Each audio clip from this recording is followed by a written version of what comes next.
السلام علیکم۔ آج ہم ایک ایسے پیغمبر کی داستان بیان کریں گے جنہوں نے 950 سال تک اپنی قوم کو اللہ کی طرف بلایا، جنہوں نے طوفان سے پہلے کشتی بنائی اور آخر کار کفر پر ڈٹے لوگوں کو اللہ کے عذاب سے گھیر لیا۔ یہ ہے حضرت نوح علیہ السلام کی سچائی اور قرآنی داستان۔ حضرت نوح علیہ السلام کی نبوت۔ اللہ تعالیٰ نے حضرت نوح علیہ السلام کو ایک ایسی قوم کی طرف بھیجا جو بت پرستی، ظلم اور فساد میں ڈوبی ہوئی تھی۔ انہوں نے فرمایا، اے میری قوم، اللہ کی عبادت کرو، اس کے سوا تمہارا کوئی معبود نہیں۔ 950 سال کی تبلیغ۔ حضرت نوح علیہ السلام نے دن رات چھپ کر اعلانیہ ہر طریقے سے اپنی قوم کو سمجھایا، مگر قوم نے ان کی بات ماننے کے بجائے مذاق اڑایا، جھٹلایا اور تکلیفیں دیں۔ صرف چند مخلص لوگ ایمان لائے۔ اللہ تعالیٰ نے قرآن میں فرمایا، بے شک ہم نے نوح کو ان کی قوم کی طرف بھیجا، بس وہ ان میں 50 کام 1000 سال رہے۔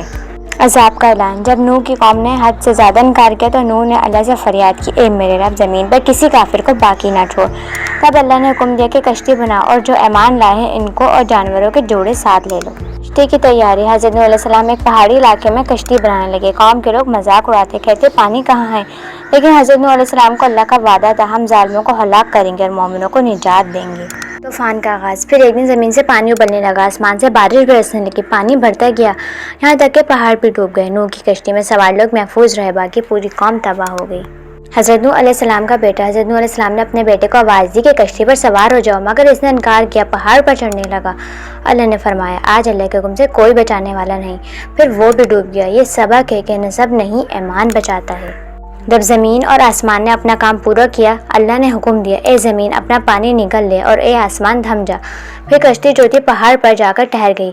بچنے والے وہی تھے جنہوں نے ایمان لایا۔ حضرت نوح علیہ السلام کا صبر، قربانی اور تبلیغ ہمیں سکھاتی ہے کہ حق پر ڈٹ جانا کیسا ہوتا ہے۔ اللہ کا عذاب کافروں کے لیے اور نجات مومنوں کے لیے ہے۔ رشتہ داری ایمان کے بغیر نفع نہیں دیتی۔ ایمان، تقویٰ اور اللہ پر بھروسہ ہی کامیابی کی راہ ہے۔